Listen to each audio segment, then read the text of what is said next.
stack-nya. Kalau misalkan Mhm. dari 5 stack-nya itu, habis dia harus kayak berhenti nge-hit lagi, tapi attack speed-nya kencang jadi kayak serba salah sebenarnya. Dan juga di turnamen kali ini kita pakai global ban pick rules yang dimana kalau misalkan teman-teman nggak tahu, intinya ini tim nggak bisa pakai hero yang sama masing-masing ya, ini se-individu masing-masing tim nggak bisa pakai hero yang sama di, game selanjutnya.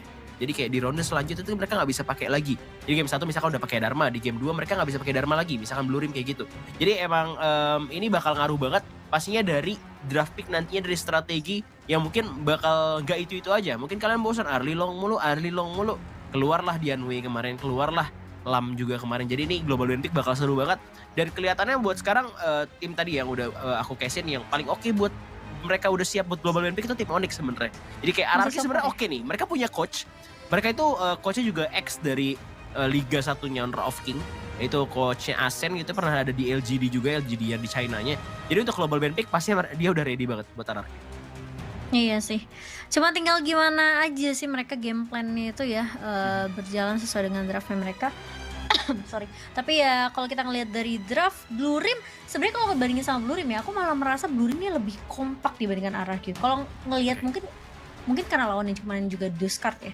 Duskart tuh kelihatan pasif banget, jadi kayak dua tim yang sebenarnya playstyle tuh beda. Blue Rim yang mainnya agresif, ya kan mainnya suka fight. Kemarin lawan Duskart tuh Duskart mainnya pasif banget kayak yang lebih ke arah pasrah gitu, di push terus sama Blue Rim ya. Jadi yang pengen aku lihat adalah dari RRQ gimana caranya mereka bisa nahan Blue Rim sih. Ah, iya, di sini mereka amanin Yuhuan sih. Sebenarnya Yuhuan bukan pick yang jelek ya, tapi, Yuhuan-nya jadi nggak ada partner yang oke aja. Sebenarnya tadi kalau misalkan nggak ada Dolia bisa sama Daidia sih. Cuman, diambil dan Yuhuan ternyata di mid lane langsung di-reveal sama Blue Rim. Dan Blue Rim tuh yang kuat tuh Zalkiti-nya sebenarnya. Zalkiti tuh mainnya agresif banget dan, dari RRQ nih dapet yang oke banget. Iya. Dia kayak dapat power pick-nya, mereka dapat Arlie, mereka dapat Daidia juga. Dengan melihat Musashi di sini main key mungkin bisa jadi pilihan, tapi Ledizen diambil terlebih dahulu sama RRQ. Dari sini aku juga nggak mikir Blue Rim bakal nge-ban nggak tuh ke arah main key-nya. Karena main key bisa jadi pilihan buat RRQ nge-counter si Musashi-nya. Atau mungkin dari RRQ masih mau main hero-hero yang kayak model-model assassin nantinya. Karena kita lihat Bai sendiri, ya meskipun udah di shifting ya, udah mainin kayak jungle-jungle tank, udah jarang banget main hero assassin, tapi dia tuh hero pool banyak. Jadi harus diingat Blue Rim di sini harus respect banget sama Bai-nya sih. Hero-hero kayak model-model yang bisa nge-counter Musashi kayak model main key itu sebaiknya di-ban sama tim Blue Rim. Iya sih, setuju. Tapi kalau ngomongin Blue Rim ya, tuh nggak cuma Zalcuity doang sih yang bagus. Menurut aku 19 ini juga salah satu romer yang punya potensi besar banget ya. Karena dia tuh nggak, ya mungkin lah beberapa inisiasi dia tuh terkadang nggak on point. Cuma yang dia bagus adalah dia gimana caranya ngasih informasi buat pemain-pemain Blue Rim, cara dia ngezoning juga sebenarnya dari lawannya kemarin Duskart juga mungkin kayak kesulitan banget ketika memang posisi 19 tuh bawa Lianpo, terus dia sempat bawa Zhang Fei juga kan. Tapi dia tuh mainnya tuh lumayan oke menurut aku karena dia seneng dapetin map control yang lebih jauh gitu. Jadi kayak emang ngasih lawannya tuh pressure biar lawannya tuh kayak oh ada posisi 19 di depan, antara mereka tuh kayak harus maksa gimana caranya decision making mereka untuk supaya nggak di zoning gitu sama si 19-nya. Dan mungkin karena saya kemarin lawannya Duskart, jadi ya emang kelihatannya Duskart-nya yang lebih berpasrah ya di zoning sama 19. Jadi gue harap RRQ mereka harusnya bisa lebih baik juga sih, apalagi kan lawannya juga ini ya tim komunitas yang mungkin sekarang lagi bagus banget kan untuk dari sisi Blue Rim sendiri setelah mereka ganti roster. Cuma RRQ harusnya nunjukin kualitas mereka sih sebagai tim invitation ya di sini ya. Dan Zhang Fei yang akan diamankan juga sama Blue Rim ngebawa Long di area farm lane-nya main untuk sisi class lane. Sementara dari RRQ lagi-lagi Nightmare dengan Align ini aku udah bisa dibilang jadi ini udah jadi hero comfort-nya dia lah. Jadi Align tuh udah dari Nightmare udah nggak perlu diraguin. Draft-nya dari RRQ ini bagus banget, mereka punya dia juga. Dan tinggal nunggu kira-kira jungle-nya mau dibawain siapa. Karena main key-nya memang di-ban seperti yang Lihan harapin. Apakah bakal coba untuk ngambil Dun mungkin?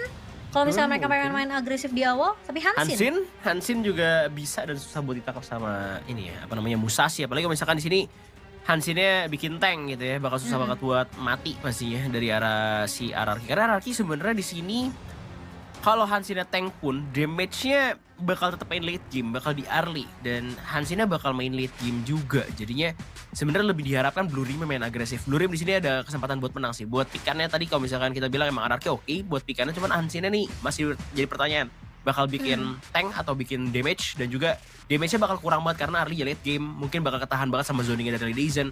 Dan potensi buat main galak itu lebih ada di tim Blue Rim dengan mereka pastinya punya hero-hero yang capable banget buat ngelakuinnya. Mereka punya Musashi di early, mereka bisa buat invade, mereka bawa tank Iya. juga as a support. Jadi kayak di sini Blue Rim sih aku harapin bisa main lebih galak sih buat kayak nge-press RRQ-nya.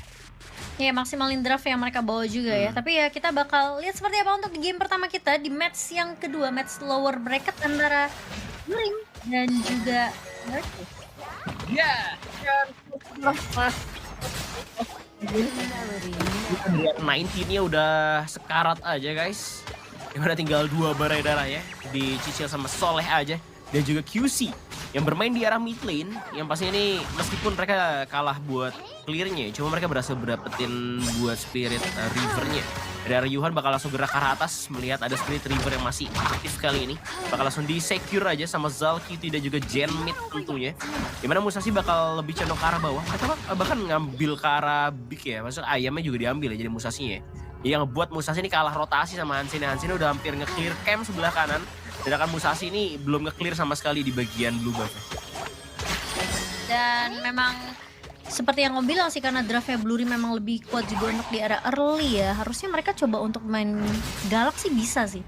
Tapi ya dari Rex Regumkeon sendiri mungkin Arli bisa ngepok bareng sama dia dari Soleh sendiri. Dan ada Melodic Swing yang connect ke arah 19, belum dapetin level 4. Jadi memang metasnya tidak akan bisa dipop juga dari outburstnya. So masih bisa ngepok sih menurut aku. Zhang Fei sebelum level 4 tuh udah makanan yang enak banget sebenarnya buat farm lane dengan poking damage-nya ya. Cuma kayaknya bakal masih ditahan aja di area bawah. Dari Nev pun udah sempat beradu dengan baik, cuma belum ada first blood yang jatuh sampai di menit yang kedua sekarang. Masih sama-sama farming aja kali ini dari kedua tim tentunya. Masih adu pokingan, adu pukul di bagian bawah juga dengan adanya mode hijau ya. Ini juga jadi pertanyaan nih, kenapa si Long ini kalau misalkan di turnamen selalu mode hijau itu sering banget ditanya juga ke gua. Karena emang bisa buat sustain di lane sih, karena dia life-nya kencang banget. Buat assault maju ke depan, langsung dimaju dengan meteor kill juga dari arah seorang Nightmare Cup. Coba buat nge-zoning out aja, cuma explosive weakness bagus banget dari seorang Zalcuity. Dan udah ada Death at Sunset yang keluar. Melihat ada yang 663 walaupun masih belum level 4 ya. Cuma mereka ini tujuannya cuma buat ngusir pemain Blue Rim, buat ngambil spirit yang ada di atas tadi, buat ngamanin si teleportnya. Iya, dan Gen mid ini yang aku suka dari kemarin juga dia sebenarnya rotasinya bagus banget sih. Dia kayak tahu gitu sebagai mid laner ya, dia harus mainin rotasi terutama untuk ke area farm lane-nya. Jadi posisi dari Omi pun ada yang nge-cover, ada backup tambahan, damage tambahannya sendiri. Dan Soleh harusnya udah dapat informasi nanti maju ke area depan, memang belum punya level 4 ya, belum ada outburst sedikit lagi. Tapi ada pergerakan di mana Soleh mau nggak mau harus tumbang di tangan dari Gen mid. First blood yang didapatkan oleh Blue Rim tadi ngebuat mau nggak mau Rex Regumkeon kehilangan satu pemainnya. Karena terjadi beauty nyasar juga tadi ya, karena posisinya mau defense tapi outburst dibuka dan Sakit membuat banget. 663 harus hilang. Agresivitas yang sangat luar biasa dikeluarkan oleh Blue Rim, tapi QC masih selamat bahkan dapetin 1 kill. Masih ada bantuan dari Bai. Bai akan coba untuk masuk pelan-pelan tapi sayangnya dia udah terlambat dan infinite fastness dipakai untuk melarikan diri. Dan sama sekali masih belum kelihatan ada energy core sih sebenarnya dari arah baiknya. Kemungkinan di sini Hansina bisa aja bikinnya ke arah damage karena belum ada energy core, belum ada efek bakar-bakar tadi dari arah Hansin. Atau mungkin memang dia nggak buat ke arah energy core sekarang. Iya belum ya mungkin ya. Tapi nggak tahu sih kalau ngomongin Hansin semenjak dari item tanknya di nerf ya. Emang terkadang damage juga lebih ini sih, lebih efektif buat teamfight ya. Cuma sejauh ini memang baru Onyx doang yang masih pakai Hansin tank tuh si Sujah. Jadi nggak tahu apakah memang dari Baya bakal bikin ke arah damage atau enggak. Kita udah ngeliat juga tadi instant replay-nya yang dimana memang first blood-nya jatuh untuk main-main dari Blue Rim ya. Tapi jadi sayang karena QC-nya juga jadi tumbang tuh. Meskipun akhirnya Gen mid-nya sempat jadi trade ya untuk pemain-pemain RRQ. Udah kelihatan ya, ternyata bikinnya ke arah tank dari arah si Bai. Iya, tank ada bakar-bakar tadi energy core-nya. Cuman ini susahnya tuh karena mereka bakal main late game banget. Ini RRQ benar-benar pikan-pikan late game. Yang late game bakal lebih kuat mungkin aja gitu ya. Tapi Flaming Palm harus juga sedikit diwaspadai ya sama RRQ ya. Karena Flaming Palm sekali karena ke arah 663 itu bakal mati. Jadi kayak harus mainnya nempel banget dari tim Rex Regumkeon ini. RRQ-nya nih kayak ngumpul terus ada Flaming Palm langsung di Maple Dance. Jadi siapapun yang kena si Arli bakal jadi protection. Ada Nightmare Cup harus memakai Death at Sunset menuju ke arah Zalcuity. Flash dibuka dan langsung diinvestasiin aja sama Zalcuity untuk melarikan diri. Iya, nggak mau terlalu ini juga ya maksain dari Zalcuity. Karena memang posisinya Nightmare emang agak sedikit kesulitan sih untuk nangkep ke arah Meyin juga tadi dari area atasnya. Cuma nggak jadi masalah, masih ada flash untuk escape dari Zalcuity. Dan mau ngomong kita harus pause sebentar nih. RRQ so far memang masih kena pressure abis-abisan sih dari Blue Rim. Aku ngerasa kayak map control ini pegang sama Blue Rim so far sampai menit yang kelima masih bagus banget. Jadi RQ kayaknya kalau misalnya mereka sesuai yang Lihan bilang bisa dari ke arah late game, nunggu buy dan juga QC-nya itemnya jadi. Mungkin ada potensi dari RX Regum karena mereka bisa menangin game pertama, tapi Blue Rim kayaknya bukan tipikal apa ya, tim yang sebenarnya mereka pengen ngasih potensi gitu. Udah pasti nggak bakal ngasih chance buat lawan lah. Cuma Blue Rim kemarin di game kedua waktu lawan Duskart aja itu hampir kalah sebenarnya. Yeah. Sebenarnya gara-gara Blue Rim itu terlalu maksa. Maklum lah ya, namanya mungkin tim-tim komunitas tuh sering banget kayak namanya anak muda tuh pengen cepet end, cepet finish gamenya gitu. Jadi kadang ada beberapa blunder yang dilakukan sama Blue Rim. Dan kalau misalnya memang kejadian lagi kayak gitu di match yang lawan RQ ini, mungkin RQ punya chance yang besar untuk bisa dapetin game pertamanya. Tapi harusnya Blue Rim udah belajar dari kesalahan mereka kemarin sih. Iya, tapi emang susah sih kalau kita ngomongin pick ya. Kita ngomongin dari awal juga udah kayak dari prediksiku tadi di awal. Ya? Emang dari Blue Rim ini potensi buat main galaknya tuh gede banget karena emang pick-pickan Ararki ini sangat lemah di early gitu ya. Jadi kayak early-nya bakal sulit, pastinya buat Ararki bakal struggle banget. Jadi yang ngebuat tim RRQ ini harus sedikit lebih ngalah dulu di awal-awal mungkin ya. Dia lebih ke farming, ntar Hansin bakal main makro di late game. Jadi kalau misalkan ngomongin late gamenya Hansin, apalagi Hansin tank itu masih kuat sebenarnya buat sekarang. Dan susah buat ditangkap, dia pasti lebih tanky juga. Mungkin buat ngeculik kayak dulu ya. Buat kayak nyulik marksman sendirian tuh udah gak secepat dulu. Pasti time to kill-nya yang bisa dibilang kayak Hansin tuh agak berkurang karena damage-nya yang dikurangin. Karena lebih ke persentase HP, dia punya defense bakal lebih gede. Pastinya buat Hansinnya karena dia pakainya build ke Kayam tank. Cuman damage-nya tuh emang dibikin lebih stabil. Cuman sebenarnya ada pilihan sih. Beberapa item defense itu kan ngasih efek serangan fisikal ya, kayak Frostcar contohnya. Frostcar, terus Queers of Savagery, itu tuh masih kasih stats buat serangan fisik gitu. Yang ngebuat mungkin Hansin bisa kebuka buat sakit, pakai build item tanknya. Cuman pastinya bakal less tanky, nggak setanky itu juga. Yang ngebuat jadi susah tuh gara-gara emang persentasenya udah nggak keserangan fisik lagi juga sih. Buat item tanknya tuh lebih nge-scaling, lebih ke late game. Jadi emang bener-bener kayak late game banget sih kali ini buat RRQ. Iya, tapi mungkin kalau ngomongin masalah late game ya, RQ udah pasti lah QC bakal jadi jaminan late game damage dealer-nya ya. Cuma ya lagi-lagi harus nge-drag game ini selama mungkin sih. Dan 19 udah punya madness, bisa aja ngebuka outburst kali ini di area bawahnya, tapi bakal coba ditahan terlebih dahulu. Dia ngeliat pergerakan dari 663 juga. Dari Nev juga sebenarnya belum yang agresif banget untuk invasi ke area jungle dari pemain-pemain RRQ. Bakal fokus kayaknya ke arah bawah, udah melakukan pergerakan dan harusnya dapat informasi juga dari Soleh. Karena dia langsung mundur bersama dengan Heartling yang menempel ke arah QC. Dan ini aku suka dari Blue Rim si Genmid, menurut aku sekrusial itu loh rotasinya dia ke area bawah. Sering banget bantu ya, sering banget bantu sering di banget arah bantu. farm lane. Betul. Gak cuek kayak mid-lane ranked. Itu lebih ke personal tuh mid-lane ranked tuh ya. Cuman di atas juga masih buy one ya, udah ada Flea Danger yang dikeluarkan oleh Zalki itu bakal dikejar terus sama Nightmare Cup kali ini. Yang masih belum pakai skin Arctic Predator teman-teman, karena dia masih di WC. Iya enggak. Kayak dia pengen ngasih tau kalau RRQ itu pernah ada di last chance ya waktu itu di WC. Jadi kayak dia pakai WC. Sebenarnya mah gampang buat Nightmare beli Arctic Predator teman-teman. Tapi beda ini buat di sini kayaknya bakal nunggu Tyrant sih. Tadi dari arah Blue Rim juga nggak coba untuk maksa ya. QC bakal maju dengan dia punya Maple Dance, dan sayangnya dari arah Flaming Palm belum connect, bakal digigit Better Farewell. Harus ada outburst yang dibuka juga dan bakal langsung di match Slaughter sama 19. Sangat baik tentunya membuat QC harus tumbang begitu saja tanpa trade yang jelas. Omi hampir hilang, cuman gara-gara dia selamat. Karena teman-temannya nyelamatin si Omi juga, bahkan Infinite Phases juga masih ada. Dia masih selamat gitu. Iya, makanya ini yang aku suka dari Blue Rim ya. Mereka tuh punya potensi besar banget. Kalau kita sedikit ngeliat reply-nya, outburst-nya bagus banget. Dan yang gara depannya udah pasti ya, kalau lu lawan sama Yuhuan udah pasti kayak jaminan dia untuk survive tuh lama banget. Karena dia punya Unending Sorrow, dia masih bisa nge-heal juga. Jadi emang posisi dari Omi ini dikasih space banyak banget, dikasih kenyamanan sama pemain-pemain Blue Rim. Kalau aku jadi Omi dan punya roamer kayak 19 ya, wah itu aku udah bakal percayain aja sih sebenarnya inisiasinya sama 19. Tapi di area atas Death Sunset dibuka sama Nightmare dan mau nggak mau dia harus mundur karena udah pasti bakal hilang dari tower di area atasnya. Memang agak sedikit terlambat dari buy tapi nggak jadi masalah karena RRQ nggak akan kehilangan satu pemain lagi, bakal bermain lebih pasif defensif dari Rex Regum Keon. Dan di sini QC bakal coba untuk maju aja. Ya si badan tentunya bakal kita step, bakal taruh di duel to the death tentunya sama Musashi, bakal didorong Autumn Storm. Terlalu pede itu nggak baik karena shieldnya masih jelas lebih besar karena tiba-tiba Nev udah punya Blood Rage. Dia nggak ngeliat menit 7 Blood Rage sudah jadi. Ada Lotus Assault menuju ke arah Zalcuity, bakal dimajuin lagi sama Bay. Ada volley kick di sana membuat seorang Zalcuity masih bisa hidup tentunya. Dan Blue Rim memegang kendali penuh atas game kali ini. Ya kan, Ani yang sesuai kamu analis tadi ya, Ani ya, kayak Blue Rim main gelap di awal tuh punya potensi yang gila banget bahkan sampai di menit ke-7 mereka dapetin 6 poin kill. Perbedaan networknya udah dipegang diungguli 3000 sama Blue Rim, tapi Bai maju ke arah depan, Road to Sun memang connect dan masih ada satu outburst yang menyelamatkan hidup juga dari Jan Mid. Gak akan tumbang, tapi Nightmare udah mulai kelihatan rotasinya ke area mid dan gak mau terlalu memaksakan team fight dari pemain-pemain Blue Rim. Mereka disengage respect dengan pemain-pemain Rex Mungkin. Cuman di Tyrant bentar lagi bakal up.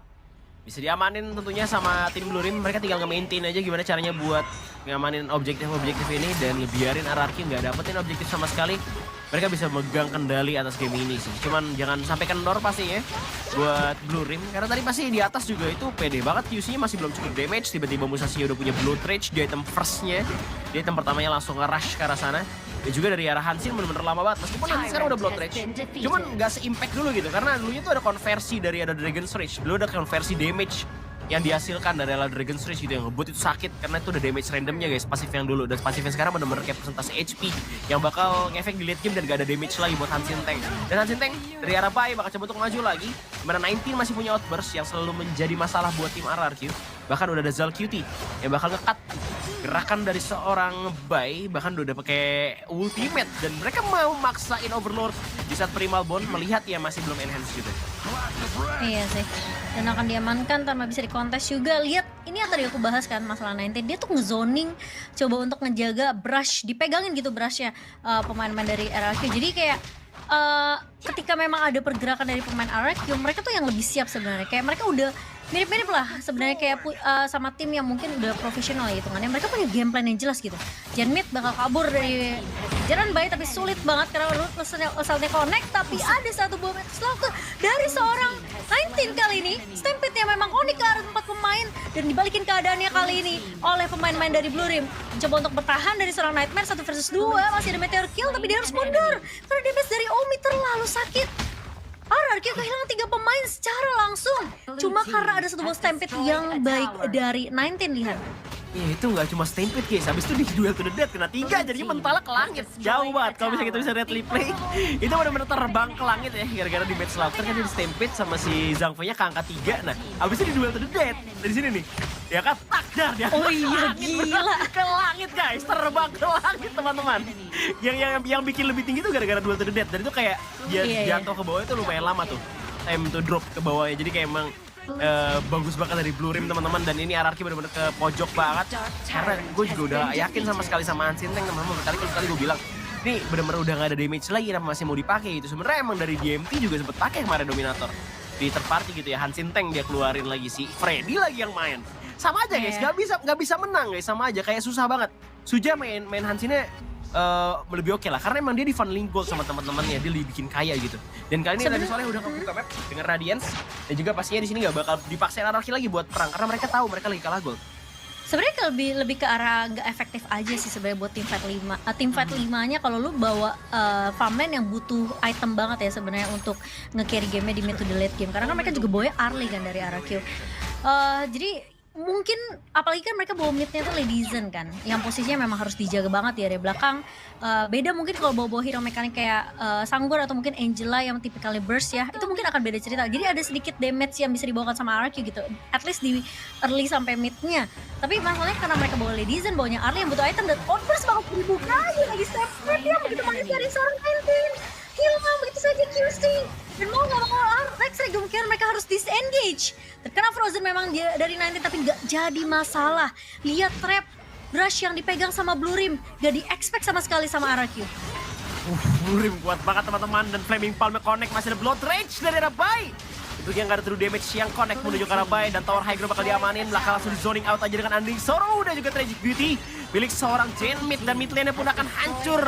Pertahanan RRQ diruntuhkan di menit 12 kali ini, bakal coba dihajar lagi. Destined Encounter memang keluar dari Soleh aja, cuma flash dan Flaming Palm merupakan seorang Nightmare Cap, dan Infinite Vanas masih ada. Berubah menjadi naga dan say goodbye to RRQ untuk kali ini. Mereka sama sekali gak ada trade kill-nya, cuma 2 kill buat RRQ. Dan QC selalu diculik. Targeting dari Blue Rim ini sempurna menurutku. Itu Nef gak tumbang lagi. Gimana ceritanya coba? Padahal tuh udah try hard banget dari Nightmare coba untuk ngincer ke arah Nef kan tadi, tapi dia masih punya Blood Rage, jadi masih bisa survive juga dari Nef-nya. Sementara Blue Rim mereka hampir apa ya, kehilangan Omi, tapi Omi tuh masih punya Infinity Fastness. Jadi aku ngelihatnya Blue Rim nih jago banget sih. Di game satu ini jago banget. Mereka kayak sinkronisasi antara pemain-pemainnya, chemistry-nya tuh dapat banget. Dan Omi pun meskipun kayak ditinggal sendiri tadi 1 versus 3, dia tuh tahu kapabilitas dia dengan longnya dia gitu. Jadi emang udah sesuai kalkulasi mereka sih, sesuai dengan ekspektasi mereka. Dan tentunya ini Overlord gak akan bisa di counter juga sama Rex Regomkeon, gak bakal bisa dikontes. Ya, dan ini susah sih, nggak tahu ini kondisinya gimana ya. Buat RRQ terlalu jauh karena dari network goldnya pun udah kelihatan guys ya, 36.000, 45.000. Paling main makro aja di sini. Hansin ya Bay yang bakal menjadi kunci kemenangan mungkin ya. Tapi sekarang potensinya Hansin buat sendirian lagi, buat nge-split, pastinya nggak bakal sebesar itu. Udah ada Dragon skillnya dari arah Hansin, mungkin aja bakal bisa ke Dragon's Rage. Cuman ya sayangnya susah di sini, apalagi kita ngelihat dari Janmate bikinnya full damage. Dia main dari arah Yuhuan-nya, Omi-nya juga udah mulai sakit dari arah Long-nya, Wave juga udah susah banget buat dirapihin. Dan bakal dimajuin lagi, dia cuma free danger, bakal diangkat terus nggak mati sama sekali dari arah Zol Cutie. Di bawah udah ke-press, tower terakhir milik RRQ bakal coba untuk di-press lagi. Flaming Palm udah connect juga menuju ke arah high ground. Masih ada Nightmare bakal coba untuk ke-defense terlebih dahulu untuk ngancurin naga satu ini. Tapi pressure demi pressure terus-terusan diberikan oleh Blue Rim yang ngebuat RRQ juga harus bersihin naga besarnya dulu kali ini. Gue rasa ini bener-bener sulit sih, RRQ kurang damage, RRQ kurang potensi buat menangin di game pertama kali ini. Iya, bakal sedikit sulit ya, tapi naganya akan mulai masuk ke area bawah, bakal coba dibuka outburst itu dia. Tapi sayangnya baik, terlalu jauh dari pemain-pemain RRQ, udah bakal ditangkap dulu to the death-nya connect. Imperial effect dari seorang Nev di sini ngebuat Bay harus terpick off. Dan ini dia, RRQ bakal kehilangan 2 pemain dan tersisa 3. Dan sepertinya Blue Rim, mereka bakal fokus ke arah Crystal dan RRQ dipatahkan, ditumbangkan di game yang pertama. Blue Rim bermain dengan spektakuler di game pertama ini udah terlalu bagus buat Blue Rim ya sih menurut aku. Ini RRQ bener-bener banyak PR banget ya, karena tadi kaget sih sebenarnya sih ngepick Hansin di terakhir tuh bener-bener kaget banget. Oke lah, dia bakal susah banget ditangkap sama Musashi gitu ya. Cuman bener-bener late game banget, kurang banget damage karena baunya mid lane support gitu ya. Terus dari Nightmare juga nggak bisa buat banyak pastinya. Dan QC-nya sering banget keculik di sini posisinya yang ngebuat jadinya RRQ ini berat sih di game pertama, udah ketebak gitu ya. Kalau misalkan Blue Rim main agresif, RRQ bakal bener-bener susah. Dan ternyata bener aja gitu ya. Dan bagus sih sebenarnya dari arah 19-nya, dari arah Janmate-nya, semuanya bermain dengan bagus. Dan Musashi juga kayak farming well, dia jadi itemnya juga cepat, tiba-tiba Blood Rage. Ini mana QC, lagi-lagi damage dealer utamanya RRQ nih, satu-satunya damage dealer yang bisa diandalkan di late game. Ini sering banget keculik di awal, jadinya ngebuat RRQ bener-bener nggak bisa buat recover lagi, mereka punya mistake dari awal. Iya sih, sulit banget sih ya buat RRQ. Kayak harapan mereka cuma ya terakhir adalah ketika mereka udah kalah laning management, mereka coba untuk melakukan split push juga itu susah banget karena Bay bisa gampang banget diculik sama pemain-pemain dari Blue Rim. Tapi kita akan melihat untuk post game teman-teman di game yang pertama yang dimana Blue Rim bermain dengan sangat baik sekali. Sini aku bisa bilang 19 tahu tugasnya dia, Omi yang benar-benar bisa jaga positioning juga, Janmate yang selalu mainin rotasi, Nev yang selalu tentunya dengan targeting yang begitu signifikan juga ke arah mungkin antara dari Bay-nya atau mungkin dari QC-nya, dan semua brushnya tuh dipegang sama Blue Rim. Jadi map controlnya tuh udah kalah duluan dari RRQ. Sebenarnya Zal QT aku juga nggak terlalu dia yang bener-bener kayak kelihatan dapetin momentum banget. Cuma ngasih efek sisi juga dari exploit witness-nya dia dari Zal QT. Cuma ya kelihatan RRQ ini punya masalah, aku nggak tahu apa sih, kayak nggak kelihatan chemistry-nya dan nggak kelihatan sinkronisasi dari draft yang dibawa ini ya. Kayak sulit banget. Mungkin karena memang draft juga yang tadi Lihan bilang harus dibawa ke arah late game dan mereka nggak punya kesempatan tersebut, jadi mau nggak mau harus ngerelain game pertamanya sih. Ya berat sih, kayaknya emang RRQ butuh Gauki sebenarnya. Tahu lah King Ji ya. Dan real God Gauki teman-temannya itu emang sebuah kunci kemenangan RRQ sebenarnya sebelumnya. Cuman karena mereka sudah tidak di RRQ lagi, kayaknya QC ya Mak. Soleh itu kan emang jungler ya teman-teman ya sebelumnya ya. Iya. Gue pertama kali ngelihat Soleh mungkin bakal jadi roaming yang bagus gitu, roamer yang oke, karena dia sebenarnya sangat mengerti dengan rotasi dari arah jungle itu sendiri. Cuman Betul. Soleh itu biasanya emang suka maju sendirian, itu lumayan kelihatan ya. Beberapa kali Soleh itu suka maju sendirian, terus dia yang kayak need backup tuh dia punya teman rekan tim gitu ya. Cuman kayak di sini tuh RRQ tuh udah biasa call-nya itu setauku dari Bay sama Jia dulunya. Cuma Iya, kalau karena misalkan mereka lebih vokal kan sebenarnya. Iya, Bai sama Jay ini yang lebih diikutin sama yang lain-lainnya. Dan sekarang dengan adanya Soleh yang mungkin suka banget punya pikiran itu sendiri, tapi nggak tahu juga sih keadaan Arki sekarang gitu ya, karena udah nggak nanya-nanya lagi juga. Tapi di AE dulunya tuh yang sering banget nge-call itu Soleh gitu ya. Jadi kalau misalkan tapi itu juga berat guys, karena ketika nge-call dan nge-call itu kalah timnya, yang disalahin orang yang nge-call. Abis itu ini yang aku tahu ya, tapi abis itu ketika dia diam gak ada yang mau nge-call, jadi kayak serba salah sebenarnya. Dan ini bakal jadi bentroknya, jadi kayak emang harus di kayak satu tujuan gitu. Ketika dia nge-call, oh ini butuh bantuan, abis itu kalau misalkan itu kalah jangan disalahin, tapi lebih ke ngerti kenapa bisa kalah gitu, kenapa bisa salah, bukan salah ya, tapi kenapa bisa kalahnya gitu. Yang lebih dipikirin tuh itunya gitu, bukan call-nya yang salah sebenarnya. Mungkin call-nya bener, tapi ketika ada yang miss yang harusnya begini atau begitu, maka itu yang bakal jadi bikin kalian kalah. Dan sebenarnya kalau di It's Okay ya, aku ngerasa ini tuh lebih susah kalau posisinya lu udah lulus condition ya. Kayak Ya. landing manapun posisinya kalau dari jungle-nya udah kalah di landing manapun tuh udah susah sih biasanya. Dan jungle-nya bakal bingung gitu harus rotasinya kemana, karena mostly landing-nya tuh nggak bakal bisa dipegang lagi gitu. Dan buat mereka recovery tuh susah banget karena harus bener-bener maksimalin satu momentum kan. Jadi susah banget sih kalau apalagi posisi ini Blue Rim tuh kelihatan banget sebenarnya snowball dari awal. Jadi ya itu yang terjadi sama RRQ di game yang pertama, dan kita akan lihat sedikit highlightnya. Karena meskipun Soleh ini mantan jungler di Alter Ego kan dulu kan, Iya. menurut aku tetap susah sih karena bener-bener kayak kalau farm lane-nya nggak gerak ya, itu udah susah banget sih.